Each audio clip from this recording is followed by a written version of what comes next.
Hey guys! Today we're diving into another truly horrifying case. If you want to support my channel, make sure to subscribe and stay active. It really helps me out. I'd be super grateful for that. Let's get started. At dawn on May 28, 2024, in Manaus, the capital of the Brazilian state of Amazonas, several family members made their way to the home of Gigi Cardoso. She hadn't responded to any messages or calls for over a day. Concerned and increasingly uneasy, her relatives felt they couldn't just wait and hope for the best.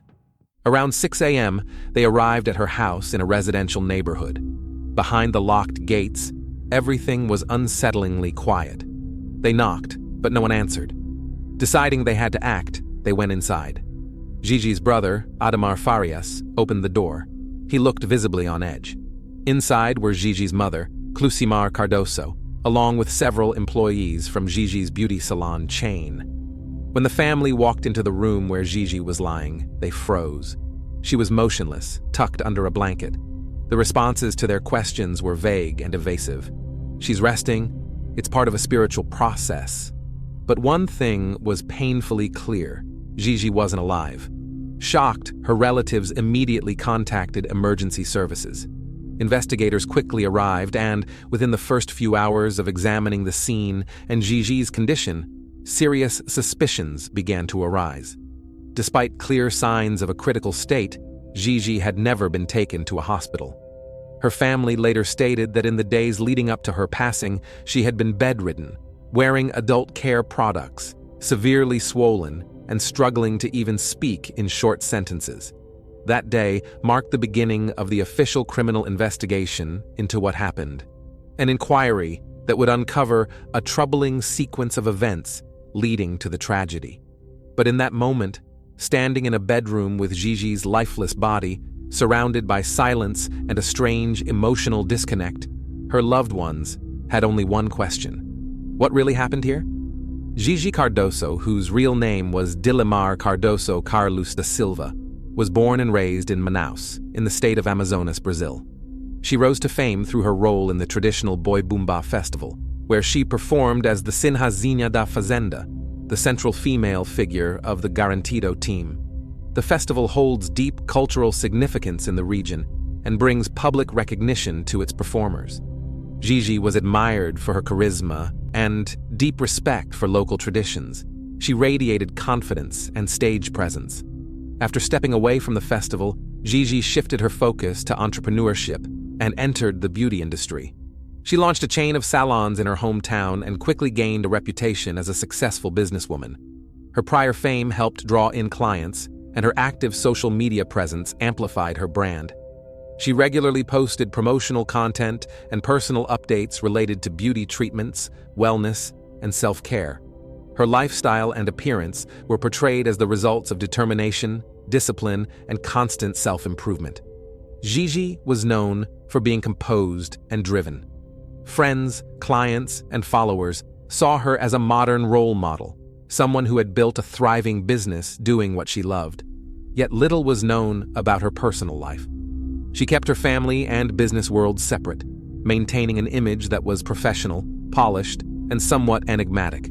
At dawn on May 28, 2024, in Manaus, the capital of Brazil's Amazonas state, several relatives made their way to the home of Gigi Cardoso.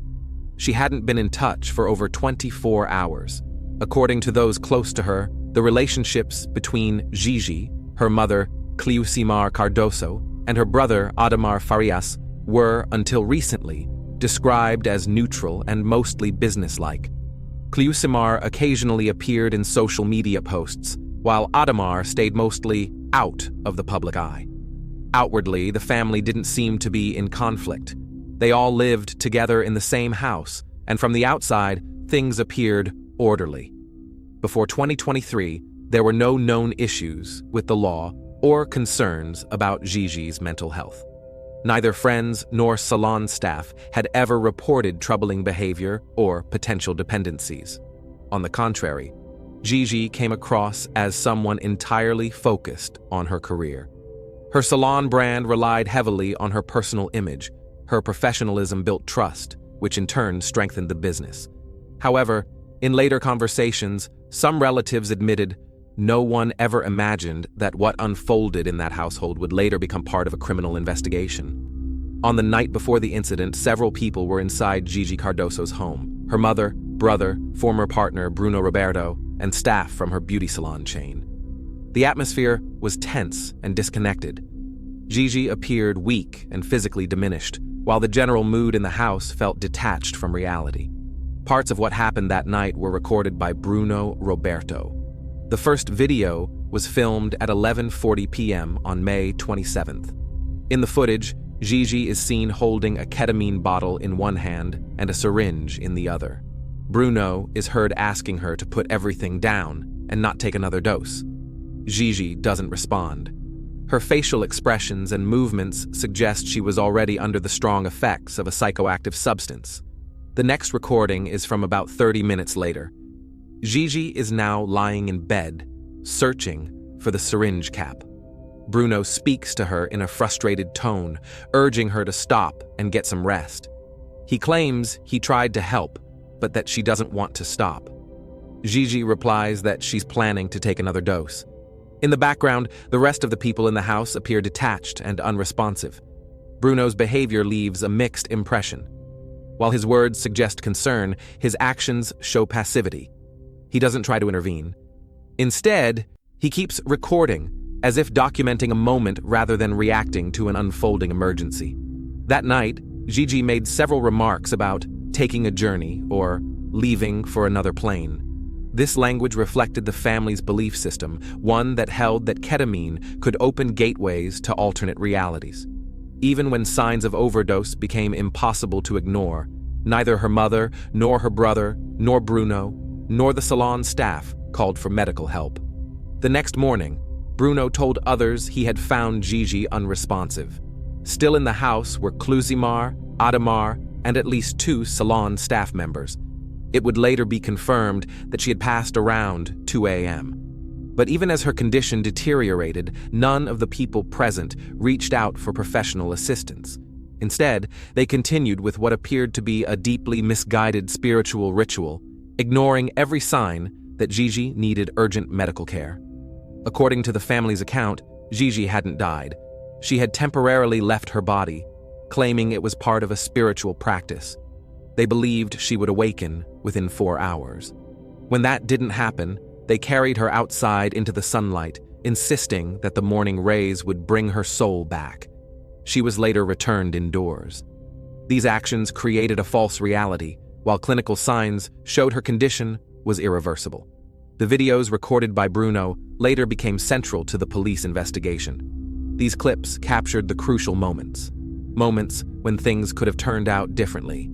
Gigi Cardoso's passing wasn't sudden. It was the result of inaction and a refusal to accept reality.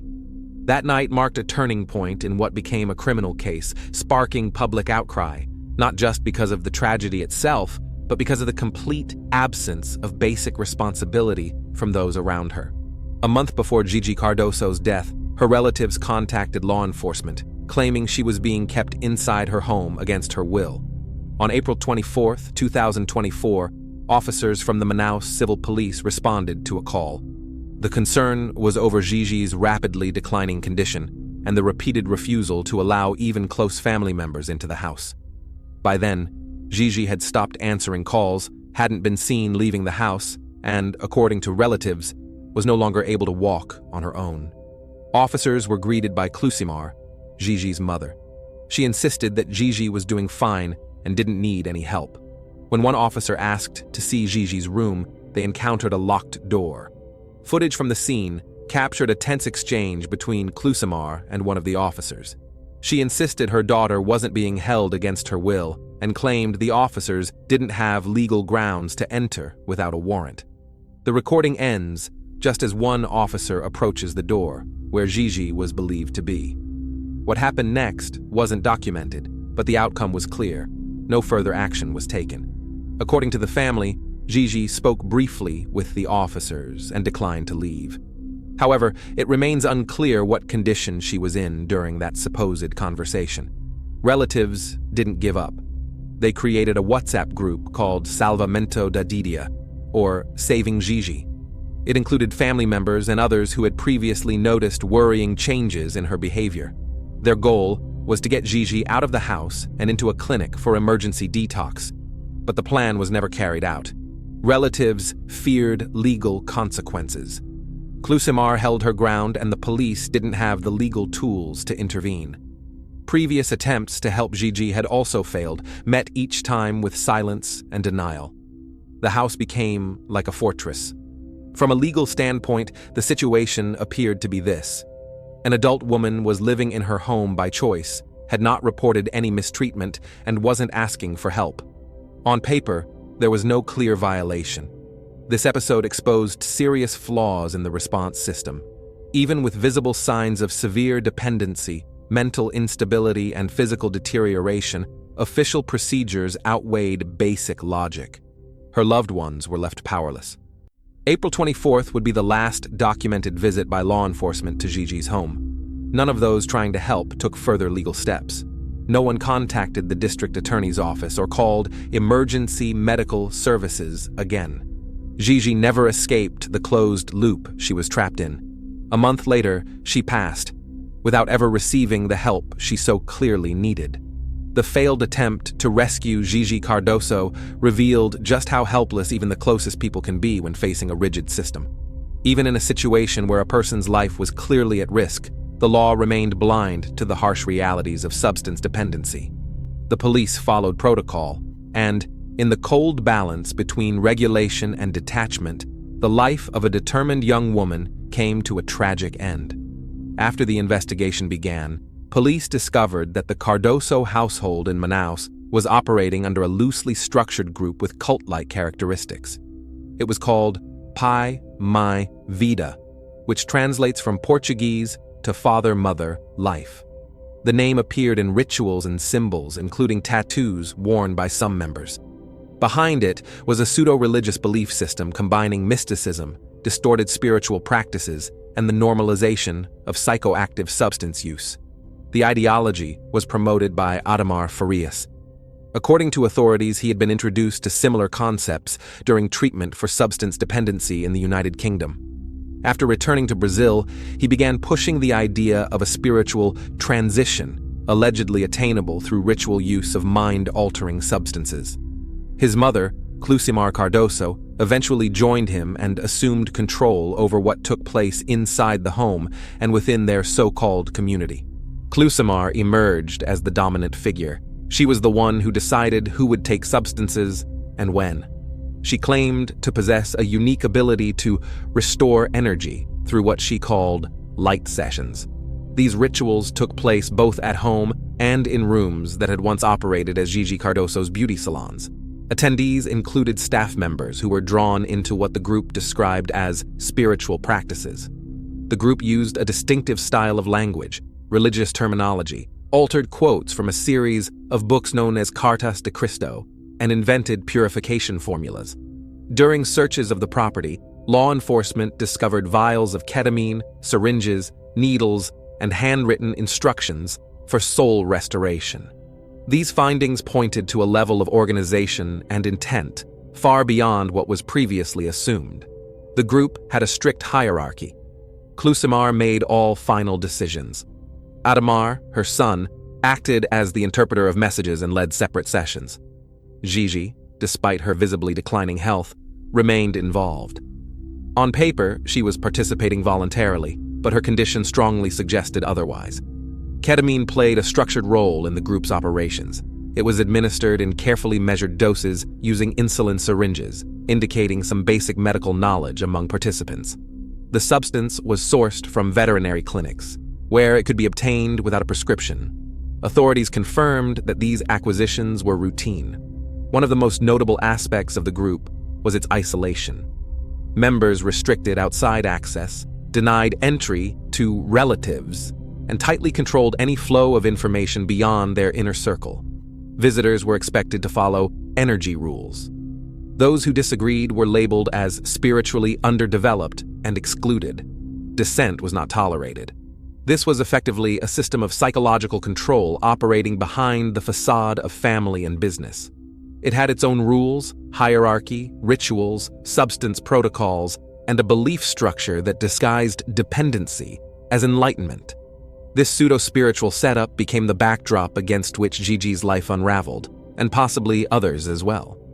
The initial use of psychoactive substances in the Cardoso household had little to do with spiritual beliefs. According to relatives, it all began with a desire to change their physical appearance.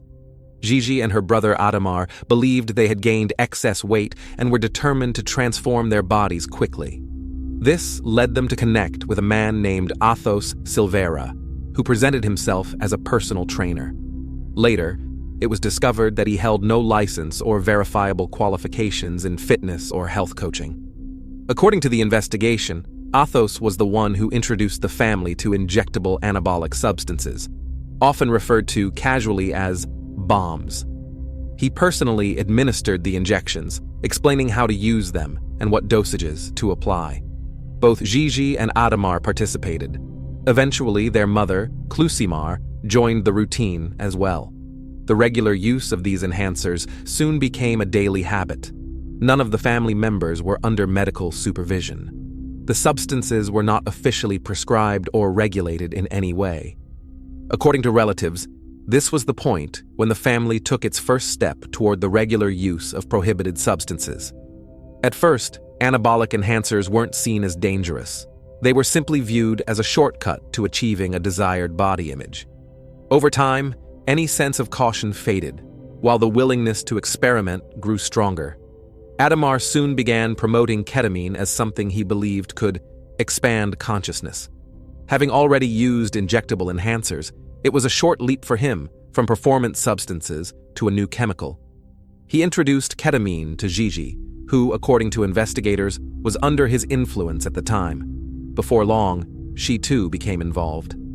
Clusimar, who had already been part of the earlier experimentation, joined in without hesitation. The substance quickly became part of their routine. Initially, ketamine was taken in microdoses in liquid form. Later, a family acquaintance claimed the effects could be intensified through subcutaneous injections using insulin syringes. From that point on, the usage became more structured and systematic. The home was soon stocked with vials and other supplies. By then, Gigi and her family were administering the substance on a set schedule in a controlled setting. Injections were performed in a specific sequence, each tied to a purpose. Rituals began to form around these sessions, involving close associates and some salon staff. What was once a medical and veterinary anesthetic was now entering the household through unofficial channels. At one point, there was even talk of opening a veterinary clinic to legitimize access to the drug. This idea was reportedly discussed by Adamar, Clusimar, and others. Later on, staff from an operating veterinary clinic were named in the investigation. It was through this facility, according to authorities, that the family sourced the substance. As regular use became the norm, the dynamic inside the family shifted. Decisions were made in an increasingly insular environment, and any attempt to intervene from the outside was viewed as a threat. Daily routines, conversations, and long-term goals began revolving entirely around the substance. People who once lived socially active lives were now completely absorbed in a lifestyle dictated by dependency, masked as spiritual or ideological growth. What began as a seemingly harmless desire to improve physical appearance progressed through anabolic experiments and culminated in frequent ketamine use. Each person became involved gradually, but with each passing day, the involvement deepened. Chemistry became a daily fixture, and the focus shifted from controlling the body to the illusion of controlling the mind. In the summer of 2023, 82-year-old Maria Venina, mother of Clusimar Cardoso and grandmother of Gigi, passed away in the city of Parintins in the state of Amazonas. Her death occurred during the traditional Boi Bumba festival. At the time, Clusimar, Adamar, and Gigi were all in town, staying at Maria's home. The elderly woman had been in fragile condition for a while, with age, chronic health conditions, and prolonged emotional distress all taking a toll on her well-being. At the time of the tragedy, only 3 people were in the house.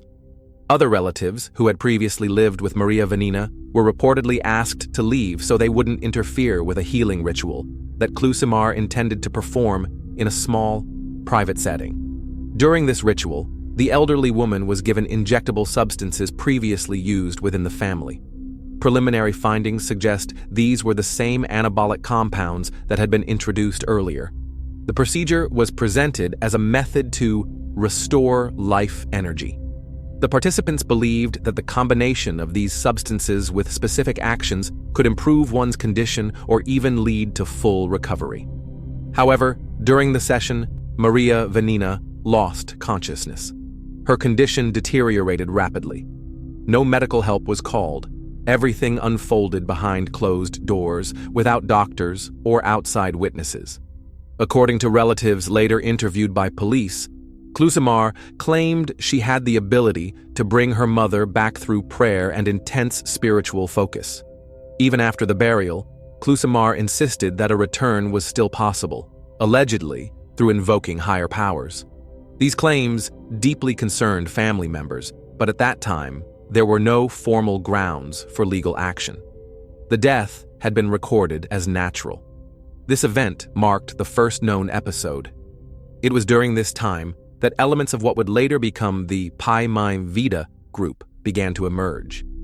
Within this circle, Klusimar took on a leadership role. Her word became final, not just in spiritual matters, but in decisions that directly affected the lives of others. Later, family members suggested that Maria Vanina's passing may have been caused by the substances administered to her. However, there was no supporting evidence at the time, and the case was not pursued legally. An official investigation was launched only a year later, following Gigi's death, when authorities began connecting the dots between the two incidents and examining the family's internal dynamics. This earlier episode had gone unnoticed by both law enforcement and the public until the larger picture came to light.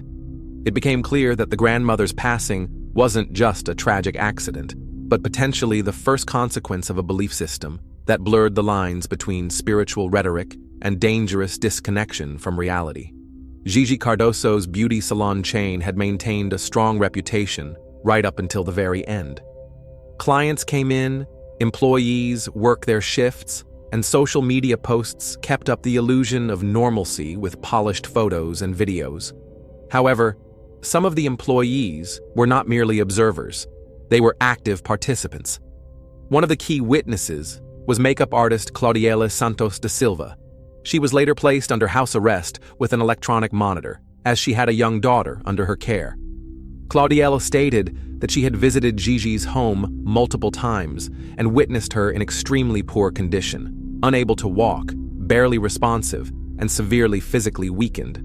Trying to help, Claudiela washed and styled her hair, but didn't go further, fearing she might lose her job.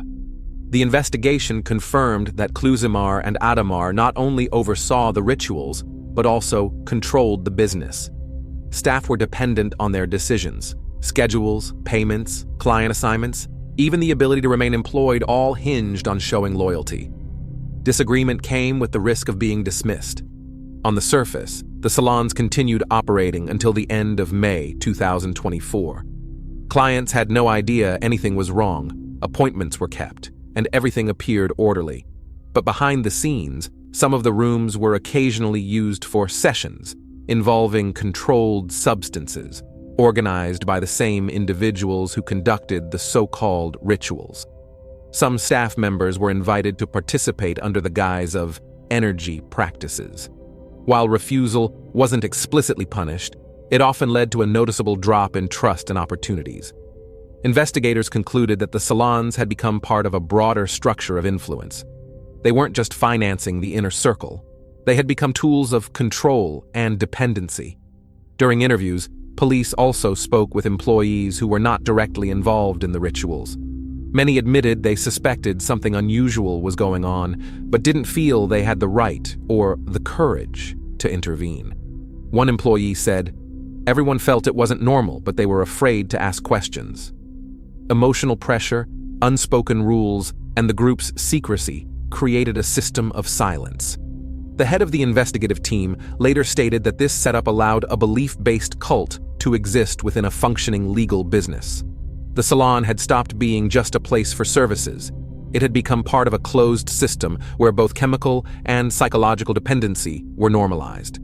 After Gigi Cardoso's death, her former partner, Bruno Roberto, positioned himself as an outsider. But one detail cast doubt on his neutrality: a tattoo bearing the words "Pai Mine Vida," the same phrase used by the group as a symbolic motto, which appeared on the bodies of other participants.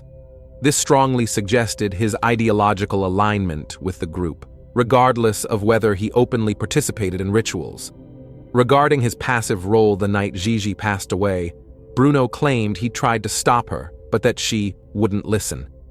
He insisted he stayed by her side out of personal attachment. However, considering Gigi's clearly impaired state, where she couldn't reasonably make informed decisions, his stance seemed more like an attempt to deflect responsibility.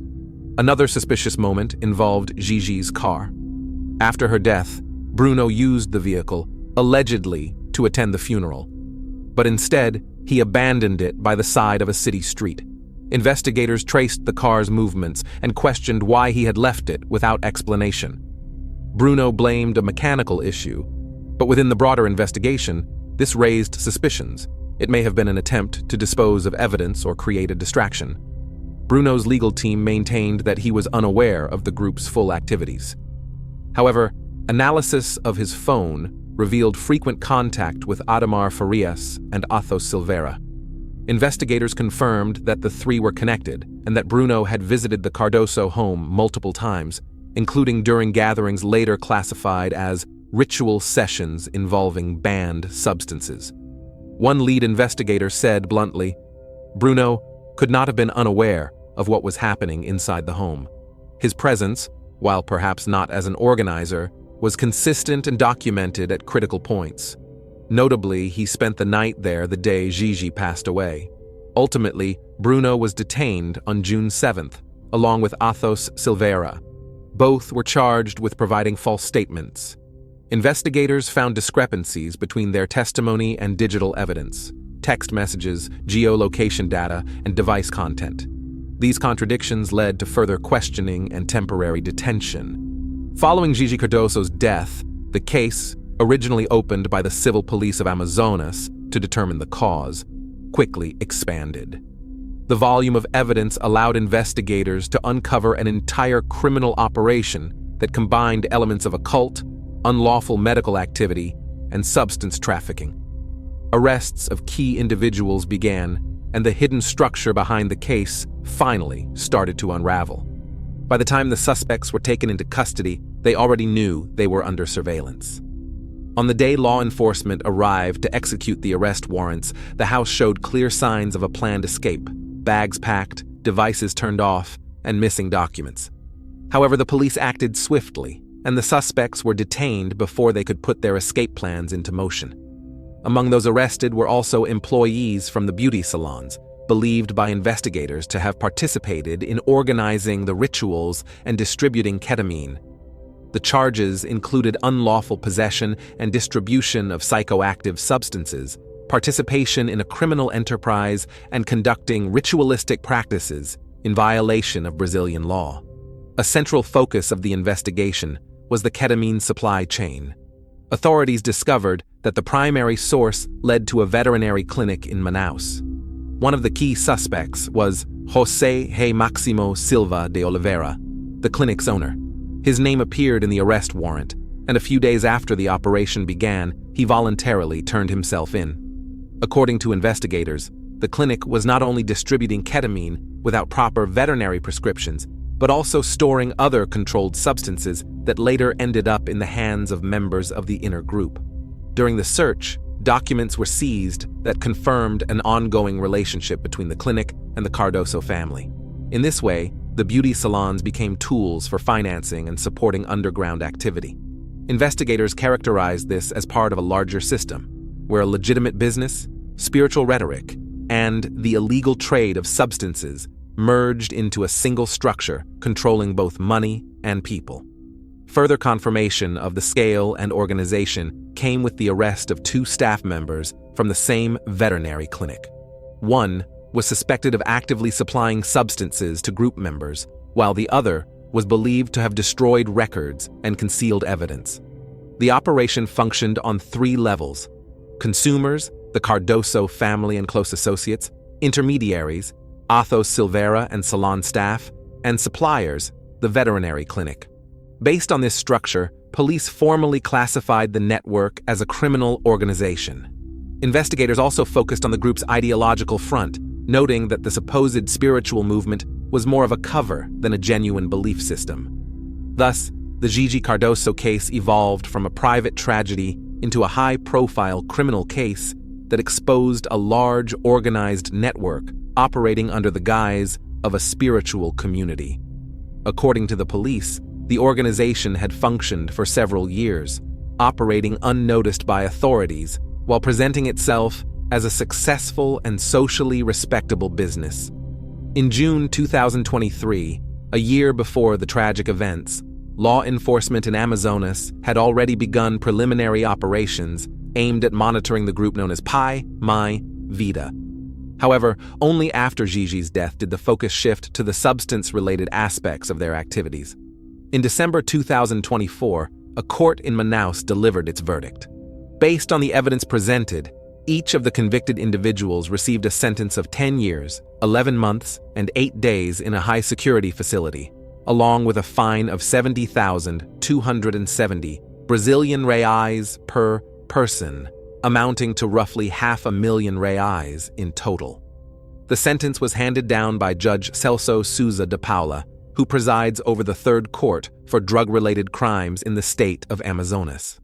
Some defendants, including Bruno and Veronica, were granted the right to appeal while remaining free. However, most of the group was already in custody by the time the verdict was announced. The court rejected the defense's argument that the use of substances was voluntary and part of a personal search. Judge De Paula ruled that the case involved systemic exploitation, manipulation, and abuse of trust under the guise of spiritual practice. This ruling marked the conclusion of the main phase of the investigation, but it also raised lingering questions. Were there additional participants who slipped under the radar? And could similar groups be operating in other cities under the appearance of spiritual or self-help movements? Even after the high-profile trial concluded, the case of Gigi Cardoso remained in the public spotlight. A cloud of pressure and distrust lingered over those previously associated with the family, especially individuals believed to have had direct ties to the group. One of the most difficult outcomes affected Claudiel Santos da Silva, who was among those detained during the initial wave of arrests. She was released on supervised terms, as she had a young daughter under her care. However, following her arrest, the child's father took custody and refused to return her, claiming Claudiel posed a potential risk. This led to a legal battle, with Claudiel fighting to regain parental rights. The case was further complicated by unresolved allegations involving the use of prohibited substances. The public reacted with shock. Online discussions continued to express disbelief that a structure resembling a spiritual cult could operate inside a family home, violating both legal and moral boundaries. In response, authorities in the state of Amazonas launched inquiries into other establishments that may have used psychoactive substances under the guise of therapy or spiritual awakening. Thanks for watching, everyone. Your support means a lot to me, and you can help my channel grow by hitting that like button, dropping a comment, and sharing this video. Your engagement really makes a difference. See you soon.